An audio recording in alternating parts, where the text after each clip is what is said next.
श्रावस्ती के गिलौला क्षेत्र में बिजली कटौती और लो वोल्टेज की समस्या का समाधान करने के लिए गिलौला विद्युत उप केंद्र में एक और फीडर का निर्माण कराया गया है। इसमें क्षेत्रों को की जाने वाली बिजली आपूर्ति में सहूलियत मिलेगी, साथ ही लो वोल्टेज की समस्या खत्म होगी। विधायक ने फीता काट कर नए फीडर का लोकार्पण किया।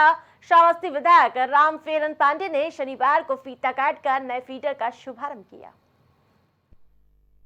लंबी लाइन थी, लोगों को बड़ी दिक्कत हो रही थी, बिजली की व्यवस्था हमेशा गड़बड़ रहती थी। इसके लिए विभागीय अधिकारियों ने उसको पावर क्षमता को डाइवर्ट करके कम करके करते हुए एक सदाशिव फीडर के नाम से किया गया। अब ये जो एक लाइन थी, एक फीडर था, या दो में परिवर्तित हो गया, तो लोगों को बिजली की समस्या भी नहीं होगी और लाइन भी सुचारू रूप से चलती रहेगी। तो उसी आज सदाशिव फीडर का उद्घाटन किया गया। यहाँ आने पे तो हमें देखने में बहुत कुछ लगा।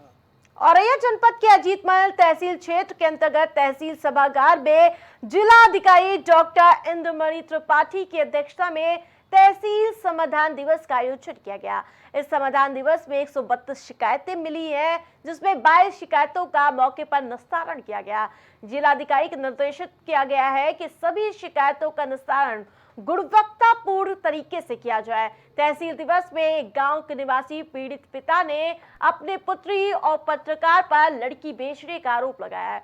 कुछ दिन पूर्व लड़की के पिता ने अपने गांव निवासी 4 लोगों के नामजद रिपोर्ट कराई थी और उसकी पुत्री को बहला फुसला कर गांव के लोग ले गए, जबकि लड़की बालिग है, वो अपनी मर्जी से घर से गई थी, जिसका IGRS कोतवाली में पहुंच गया। और आज तहसील दिवस पर लड़की के पिता ने फर्जी तरीके से पत्रकार और अपनी बड़ी पुत्री को झूठे मुकदमे में फंसाना चाहते हैं। पीड़ित पत्रकार ने न्याय की गुहार लगाई है।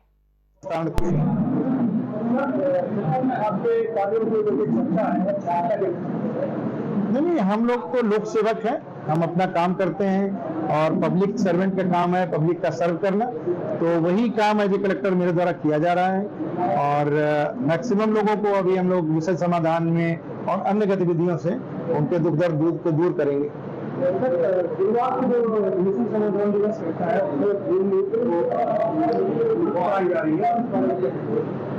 नहीं, इसमें 2 प्रकार के हैं। जो मिशन समाधान में जो इंडिविजुअल मतलब 2 लोगों के बीच में भूमि के पारस्परिक विवाद होते हैं, जिसमें बाद में लॉ एंड ऑर्डर की सिचुएशन होती है, मुकदमेबाजी होती है, उनको निस्तारित हम लोग कराते हैं।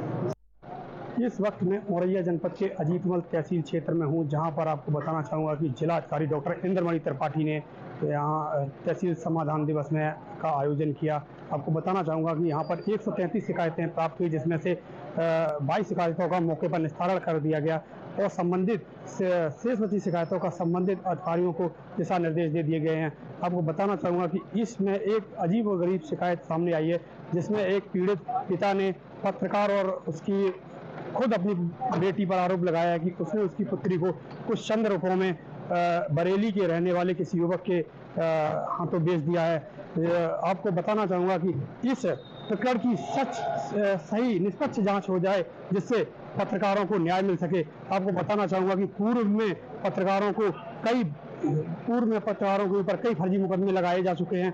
ये जानने वाला विषय होगा कि इस वक्त ये जो प्राथमिक पद दिया गया है, इसमें क्या सच्चाई है।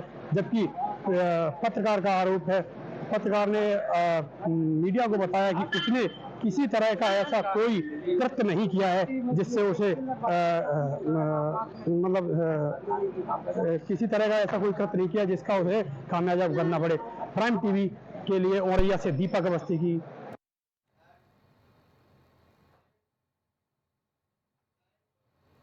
सुल्तानपुर के पवित्र दुर्गा देवी धाम लोहरा मऊ में दर्शन मात्र से ही भक्तों की मनोकामनाएं पूरी हो जाती हैं। मां के दर्शन के लिए जिले ही नहीं बल्कि पड़ोसी जिलों के लोग भी दर्शन के लिए दूर दूर से आते हैं। लखनऊ वाराणसी राष्ट्रीय राजमार्ग पर शहर से चंद किलोमीटर की दूरी पर स्थित लोहरा मऊ दुर्गा देवी में धाम है, जहां पर पूरे 9 दिनों तक भक्तों का रेला होता है। मान्यता है कि ये माता के दर्शन मात्र से ही भक्तों की मुरादें पूरी होती हैं। नवरात्र के अतिरिक्त प्रत्येक सोमवार को मां की भक्ति के लिए भक्तों का जमावड़ा देखने को मिलता है। आज हम सुल्तानपुर के लगभग 5 से 10 किलोमीटर दूरी पे एक लोहरा मोड़ मंदिर है और माँ दुर्गा के नाम से इसको जाना भी जाता है। काफ़ी यहाँ की आस्था और लोग बताते हैं और यहाँ की एक कुछ परंपरा भी है जो आस्था लगाव के साथ लोग लेके चलते हैं।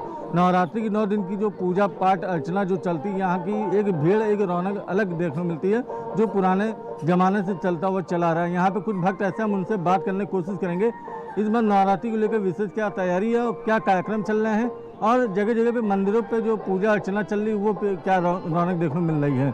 देखिए नवरात्रि पे विशेष रौनक रहती है दुर्गा मंदिरों पे और क्या आस्था लगाव है, आप कौन से मंदिर पे आए हैं? जी, आज तीसरा दिन नवरात्र का है। चंद्रघंटा माता का आज पूजा की जाती है और ये लोहरा मऊ मंदिर है जो कि बहुत पुराना मंदिर है, बहुत प्रसिद्ध मंदिर है। इसका शुरू में कुछ चरवाहे यहाँ बकरी चराने आते थे तो उनको एक पिंडी रूप में माता जी यहाँ पे 9 दिन जो है बहुत अच्छे से पूजा पाठ किया जाता है नवरात्रि के अवसर पे और इसकी बहुत ही मान्यता है। बहुत पुराने समय से यहाँ पे लोग दर्शन करने आते हैं और काफ़ी भीड़ रहती है। यहाँ पे अच्छी अच्छी दुकानें लगी रहती है जहाँ की प्रसाद वगैरह सब आसानी से मिल जाते हैं।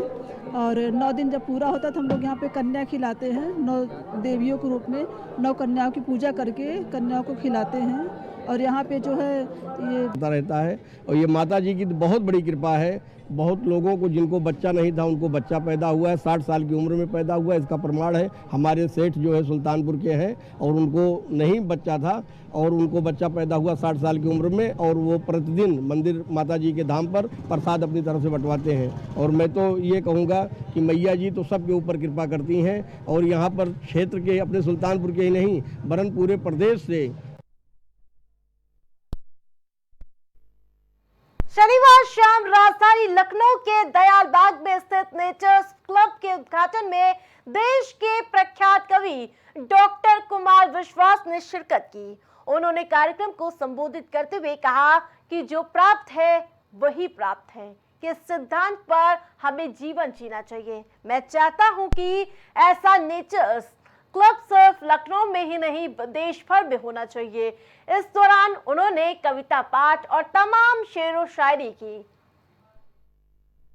मैं ये नहीं कह रहा शराब पीना कोई खराब बात है, खूब है, बेटा पी सकते हो, लेकिन पूरा जीवन आप एक दूसरों के अनुसार तय करें और चलते चलते एक दिन अंतिम समय में आपको पता चलता है कि आपको बेवकूफ बना दिया गया। ये स्कीम आपकी थी नहीं जिसमें आपने पैसा लगाया, जिसमें आपने जीवन लगाया, आपका पैसा डूब गया, आपका जीवन डूब गया।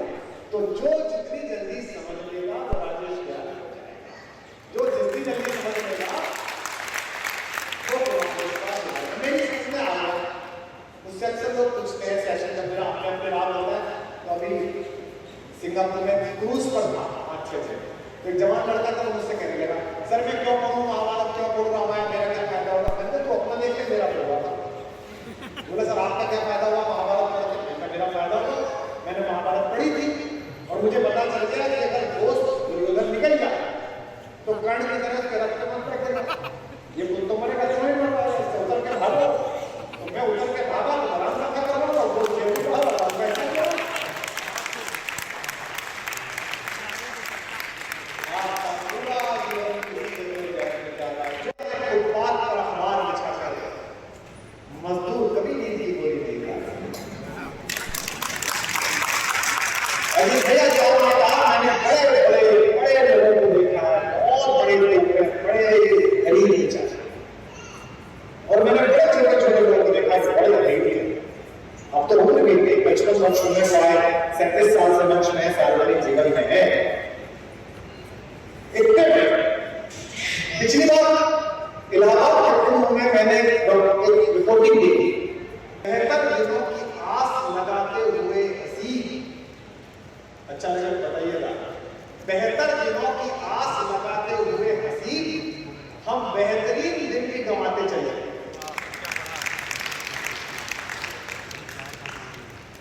नोएडा के पास, गुड़गांव के पास, बहुत बड़ी अपडेट अलीगढ़ से सामने आई जहां पूर्व प्रेमी की हरकत से विवाहिता परेशान नजर आई। जी अलीगढ़ में पूर्व प्रेमी की हरकत से विवाहिता परेशान नजर आई।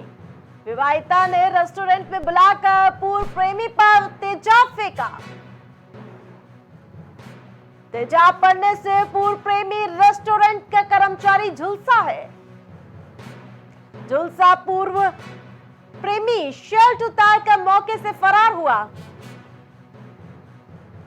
तेजाब फेंकने के बाद आरोपी विवाहिता पहुंची पुलिस चौकी। थाना सिविल लाइन क्षेत्र का मामला बताया जा रहा है, जहां पूर्व प्रेमी और विवाहिता के बीच रेस्टोरेंट में कहासुनी हुई थी और जिसके बाद प्रेमिका को गुस्सा आया और साथ ही उससे मिलने गई तो उसके मुंह पर तेजाब फेंक दिया।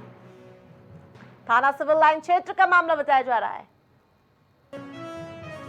जालौन की उराई पहुंचे बीजेपी के प्रदेश अध्यक्ष भूपेंद्र चौधरी। यूपी में बंद नहीं होगा बुलडोजर एक्शन, भूपेंद्र चौधरी ने कहा।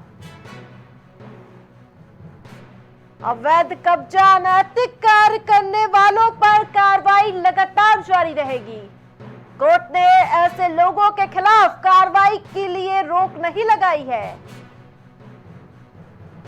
हरियाणा चुनाव पर भी प्रदेश अध्यक्ष ने अपना बयान दिया है। हरियाणा में पिछले 10 सालों से बीजेपी का कब्जा रहा है। इस बार भी बीजेपी को जीत मिलेगी, भूपेंद्र चौधरी।